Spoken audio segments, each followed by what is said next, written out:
महाराष्ट्र नवनिर्माण सेना के अध्यक्ष माननीय श्री राज ठाकरे जी को मैं विनती करती हूं कि वे पुष्प देकर भारत के प्रधानमंत्री माननीय श्री नरेंद्र मोदी जी का स्वागत करें। और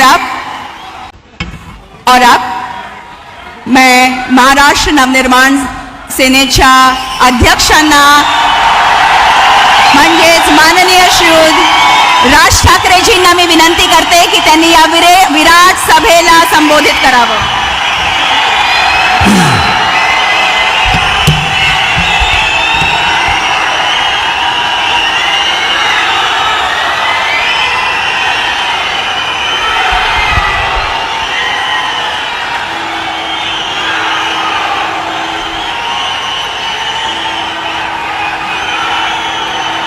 पंडित जवाहरलाल नेहरू याच्यानंतर हिंदुस्तान से तिसऱ्यांदा पंतप्रधान बनणारे माननीय पंतप्रधान नरेंद्र मोदी जी,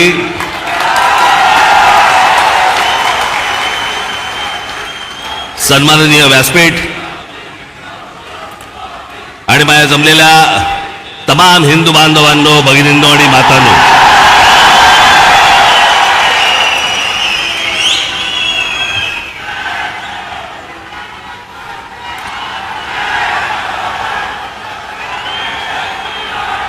मोदीजी आपण मुंबईमध्ये याच्या अगोदर अनेकदा आलात, पण बरोबर 21 वर्षानंतर आपण आज शिवतीर्थावरती इथे आलात। मला आजही आठवते त्यावेळेला आपण इथे कमळामधनं बाहेर आला होतात आणि 2014ला आपण कमळ बाहेर काढलं।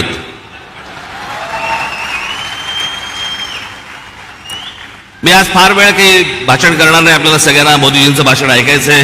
गेल्याच महिन्यामध्ये माझं इथे भाषण झालेलं आहे। 3 टप्प्यामध्ये फक्त बोलणार आहे मी, त्यातला एक टप्पा झालेला आहे। त्याचा पहिला टप्पा होता मोदीजींची पहिली 5 वर्ष।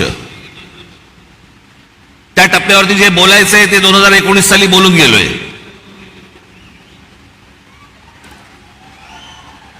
ओरली आता गेली 5 वर्ष। मला असं वाटतं आता देवेंद्रजी, मुख्यमंत्री अजितदादा, इतर सर्वांनी, उद्धव ठाकरे, शरद पवार आणि इतर सर्व माणसांवरती वेळ घालवला। मला असं वाटतं त्यांच्यावरती बोलायची गरज नाही। जे सत्यताच येणार नाहीये त्यांच्याबद्दल आपण का बोलतो?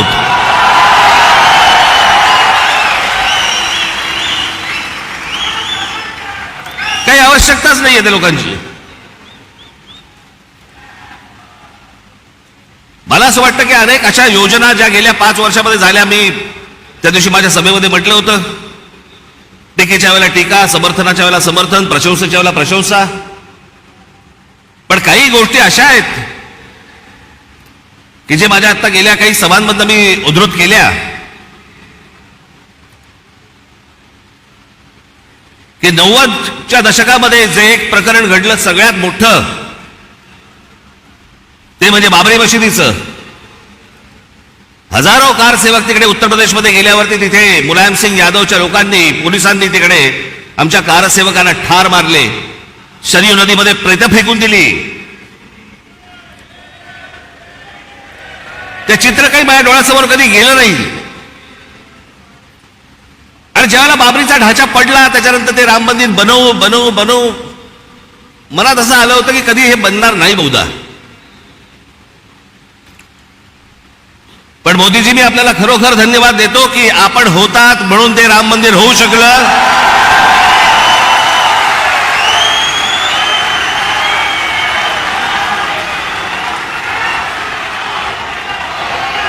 या देशातलं 370 कलम काश्मीरमधलं रद्द झालं पाहिजे। इतक्या वर्षात जी गोष्ट होऊ शकली नाही ती नरेंद्र मोदीजींनी त्यांच्या पंतप्रधान पदाच्या कारकिर्दीमध्ये ती करून दाखवली।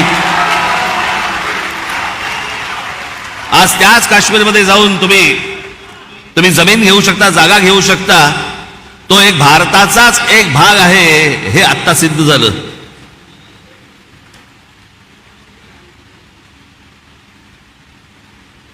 राजीव गांधी ज्या वेळेला पंतप्रधान झाले त्यावेळेला एक मोठी केस झाली होती आणि एक प्रकरण सुप्रीम कोर्टामध्ये होतं आणि सुप्रीम कोर्टाने निकाल हा शाह बानो नावाची एक महिला होत्या त्यांच्या बाजूने लावला होता आणि सुप्रीम कोर्टाने तो निकाल लावल्यानंतर राजीव गांधींनी खासदारकी तो लोकसभेमध्ये बहुमताच्या आधारावरती तो सुप्रीम कोर्टाचा निकाल म्हणजे ज्या बाईला न्याय मिळाला होता तो काढून टाकला आणि त्या मुस्लिम महिलेला कधी न्याय मिळू शकला नव्हता एका छोट्या पोटगीसाठी.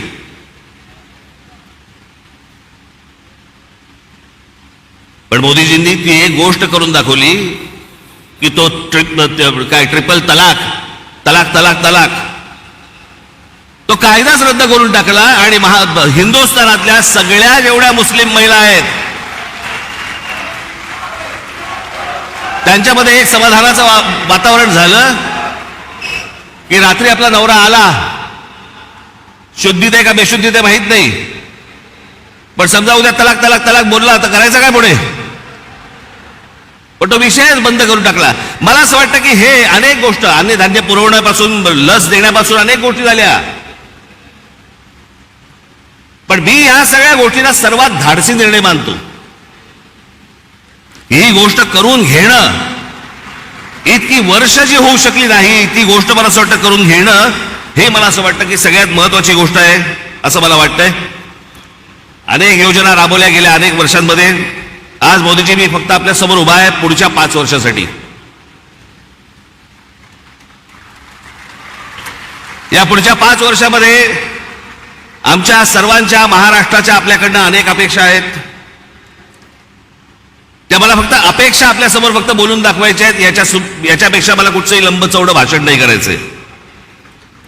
त्यातली पहिली अपेक्षा आहे की गेले अनेक वर्ष खितपत पडलेला मराठी भाषेला अभिजात भाषेचा दर्जा मिळावा.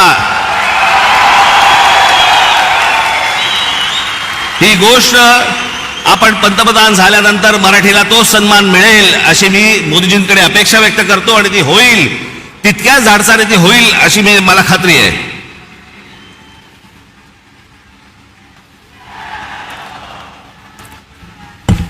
दुसरा विषय, कारण बाकीचे कसं आहे, बाकीच्या सगळ्या गोष्टी महाराष्ट्रामध्ये करण्यासाठी म्हणून आमचे देवेंद्रजी आहेत, एकनाथराव आहेत, अजितदादा आहेत, बाकीचे करतील. पण या देशाच्या अभ्यासक्रमामध्ये या देशावरती साधारणपणे 1000 वर्ष परकीयांनी राज्य केलं, पण त्या 1000 वर्षामधली 125 वर्ष हे मराठा साम्राज्य होतं या संपूर्ण हिंद भूमीवरती.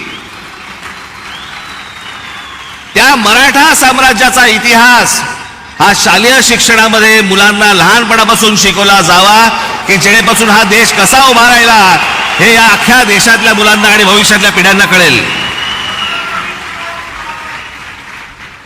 तिसरी गोष्ट, समुद्रामध्ये शिवछत्रपतींचा पुतळा कधी उभा राहील नाही राहील मला माहिती नाही,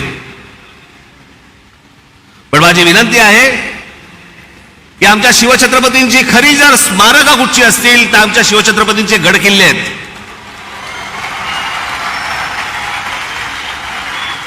आणि या गड किल्ल्यांना पूर्वीचं ऐतिहासिक वैभव प्राप्त करून देण्यासाठी म्हणून आंतरराष्ट्रीय दर्जाची एक समिती नेमावी. भविष्यातल्या येणाऱ्या पिढ्यांना, या देशातल्या पिढ्यांना कळेल की आमचा राजा कोण होता आणि त्याने काय इतिहास गाजवला हे त्या आमच्या गडकिल्ल्यांवरनं कळेल. याच्यासाठी म्हणून आपल्याकडनं गोष्ट व्हावी अशी माझी अपेक्षा आहे.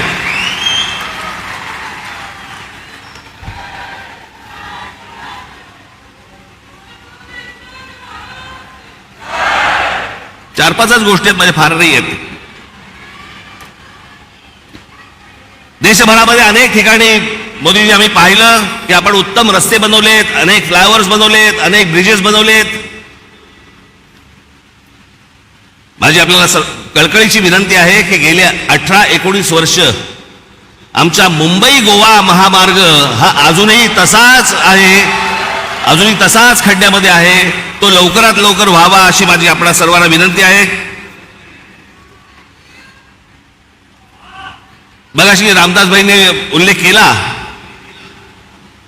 मोदीजी, आपण पण आपल्या अनेक सभांबद्दल पण सांगितलं, पण आज जरा खडसावून सांगावं की या भारतामध्ये डॉक्टर बाबासाहेब आंबेडकरांनी जे उभं केलेलं जे संविधान आहे, त्या संविधानाला कुठेही धक्का लागणार नाही. तुम्ही लावणार कधीच नव्हतात, पण जे विरोधक ज्या प्रकारचा प्रचार करतायत, मला असं वाटतं त्यांची तोंड एकदाचीच बंद व्हावीत, की जेणेकरून परत त्यांची तोंड उघडली जाणार नाहीत. अशी अनेक जनतेची या महाराष्ट्रातली अपेक्षा आहे. या देशामध्ये अनेक करोडो मुसलमान आहेत, लाखो मुसलमान आहेत, देशभक्त मुसलमान आहेत, जे या देशावरती प्रेम करतात, जे या देशावरती खरंच त्यांची निष्ठा आहे. खरं तर सांगायची गरज नाही, पण काही मुठभर आहेत जे आज उद्धव ठाकरे आणि काँग्रेसला जे पाठिंबा देणारे आहेत ना, त्यांचा उद्देश हा फक्त गेल्या 10 वर्षात त्यांना डोकं वरती नाही काढता आलंय. आणि ते डोकं वरती काढण्याचा मार्ग कोणता, तर काँग्रेस सारखा सुलभ मार्ग नाही. याच्यासाठी म्हणून ते आज त्यांना सगळ्यांना पाठिंबा देत आहेत. पण लाखोच्या संख्येने, करोडोच्या संख्येने आज मुसलमान आपल्या बरोबर आहेत. त्याला एक शाश्वती पाहिजे,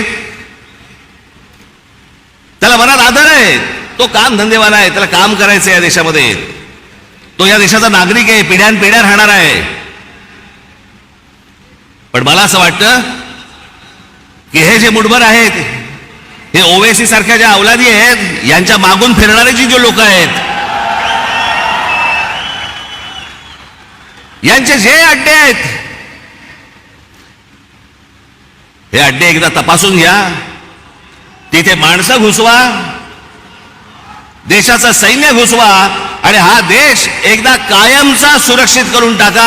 म्हणजे आमच्या आया बहिणींना याच्यापुढे देशामध्ये फिरताना कोणत्याही प्रकारचा त्रास इथे होणार नाही, अशी मी आशा अपेक्षा बाळगतो. आणि शेवटचं म्हणजे आमची मुंबईची रेल्वे, लाखो प्रवासी या रेल्वेने प्रवास करतात.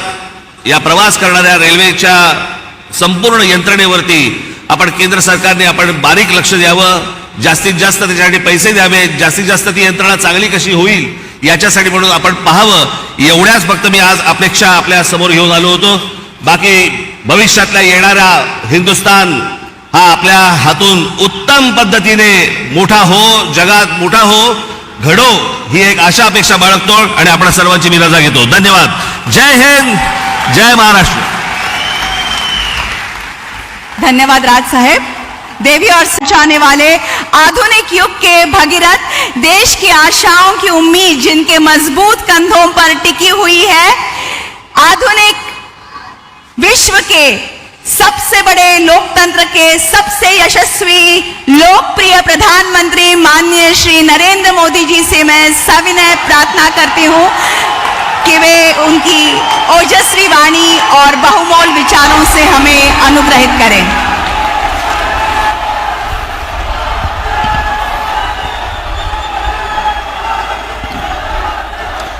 जय भवानी, जय भवानी, जय शिवाजी. छत्रपति शिवाजी महाराज की, छत्रपति शिवाजी महाराज की. समस्त मुंबईकरांना माझा राम राम. कसे आहात तुम्ही?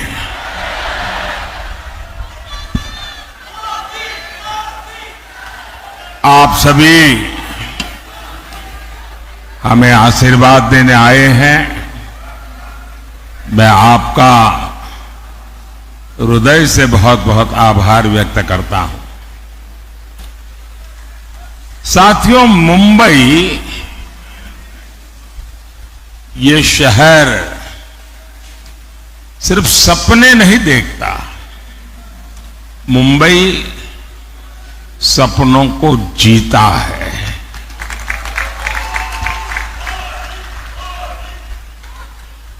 कुछ कर गुजरने का संकल्प लेकर चलने वालों को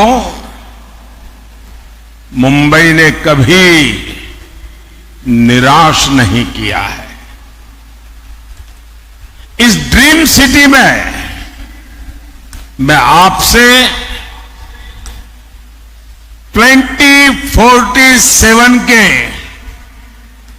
ड्रीम को लेकर के आया हूं।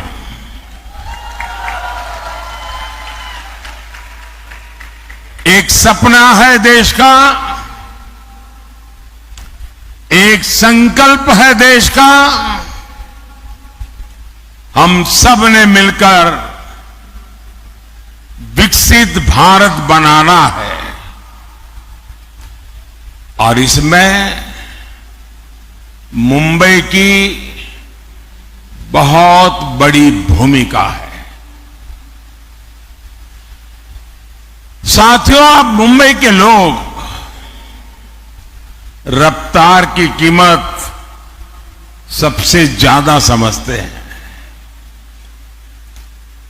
भारत के साथ आजाद हुए कितने ही देश हमसे आगे निकल गए।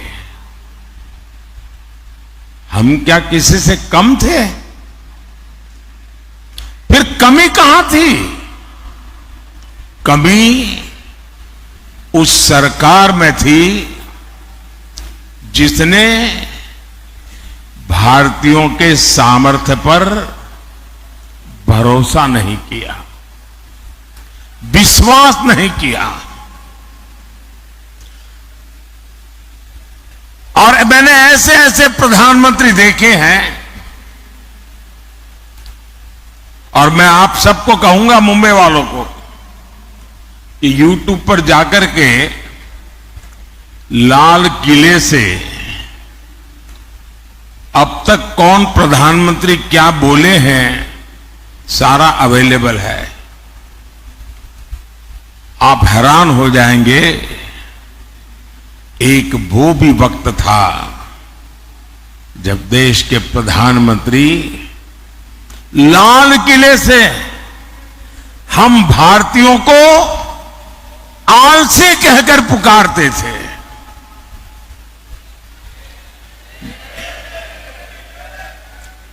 जिन सरकारों की सोच ऐसी रही हो,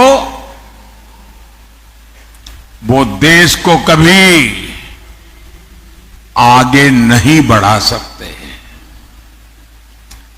मैं आज पूरी गंभीरता से कह रहा हूं, आजादी के बाद गांधी जी की सलाह पर अगर कांग्रेस को भंग कर दिया गया होता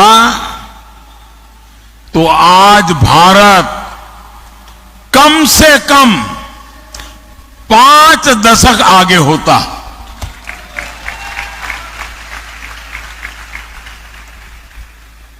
आजादी के बाद भारत की सभी व्यवस्थाओं का जो कांग्रेसीकरण हुआ, उसने देश के 5 दशक बर्बाद किए हैं। साथियों, देश आजाद हुआ तो भारत दुनिया की 6ठी बड़ी अर्थव्यवस्था था। हम दुनिया में नंबर 6 पर थे और 2014 में जब कांग्रेस गई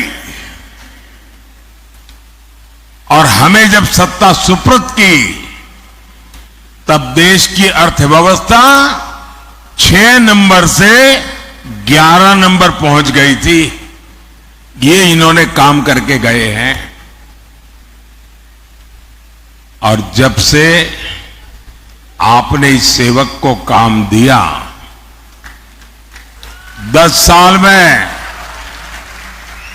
आज देश दुनिया की 5वें नंबर की आर्थिक ताकत बनकर के खड़ा है।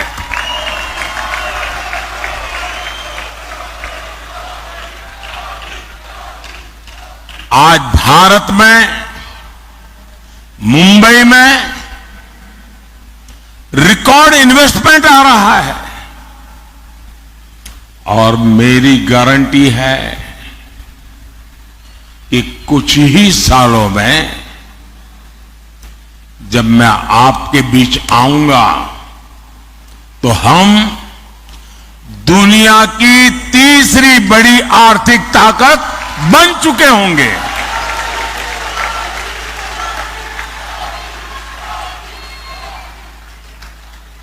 और मैं आपको भी गारंटी देने आया हूं और मैं आपके बच्चों के लिए विश्वास लेकर के आया हूं। मैं आपको विकसित भारत देकर जाने वाला हूं।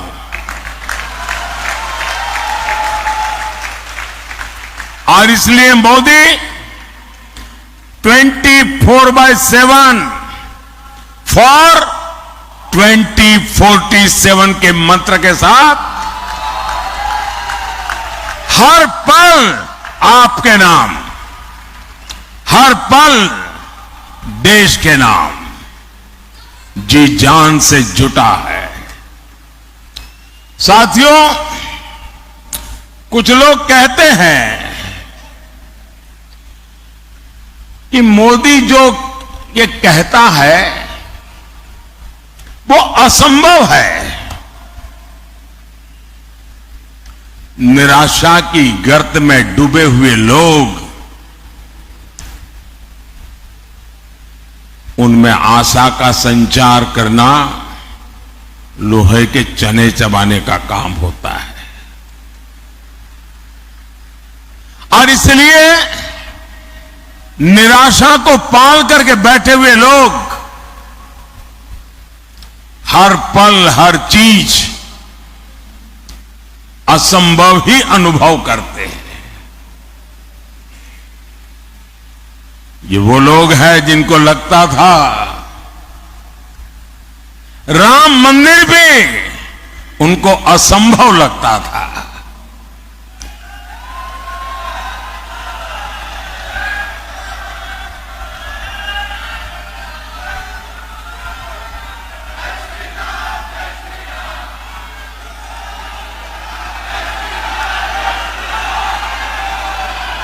साथियों, दुनिया को कभी न कभी इस बात को स्वीकार करना पड़ेगा कि भारत भूमि में रहने वाले लोग अपने विचारों के इतने पक्के थे, अपने इरादों के इतने पक्के थे कि एक सपना लेकर के 500 साल तक लड़ते रहे।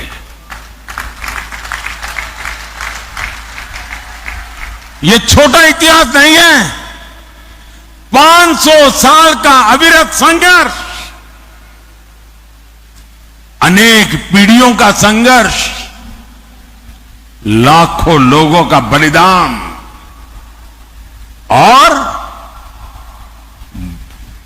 500 साल तक संजोया हुआ सपना आज रामलला भव्य मंदिर में विराजमान है।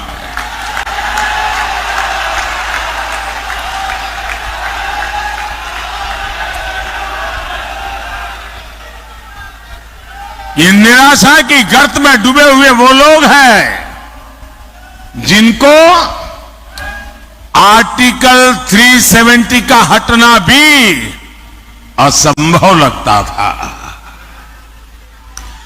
आज हमारी आंखों के सामने आर्टिकल 370 की जो दीवार थी ना, उस दीवार को मैंने कब्रिस्तान में गाड़ दिया है।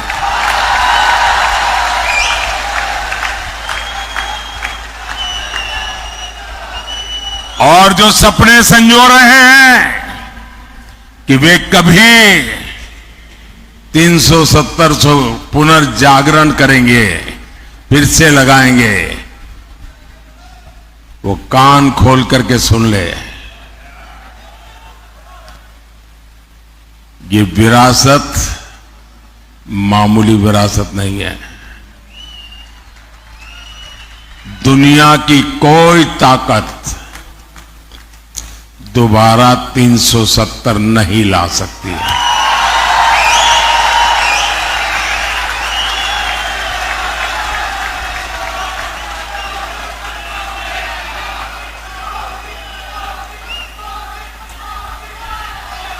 साथियों, हमारा देश दशकों तक सीरियल बम धमाकों से लहूलुहान होता रहा। आतंकी हमलों से मां भारती का सीना चीर दिया जाता था। मुंबई जैसे हमारे शहर थर्राते रहते थे। एक ही गूंज सुनाई देती थी कि कहीं कोई लावारिस चीज दिखाई दे तो पुलिस को जानकारी देना। एयरपोर्ट जाओ, स्टेशन पर जाओ, हर जगह पे लिखा रहता है लावारिस चीज को हाथ पर लगाना, लावारिस चीज से चौकन्ना रहना। 10 साल हो गए, सुना है क्या? सब बंद हो गया कि नहीं होगा? ये इनको असंभव लगता था। और अभी राज बता रहे थे 3 तलाक। देश की संसद ने 3 तलाक को ही तलाक तलाक तलाक कह दिया।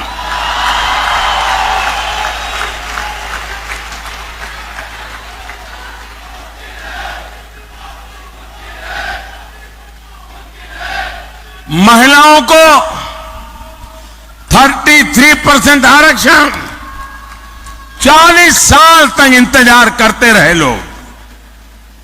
संसद में बहस होती थी और जो आज संविधान को सर पर रख करके नाच रहे हैं, उन लोगों ने पार्लियामेंट में 33% आरक्षण के बिल को छीन करके फाड़ दिया था।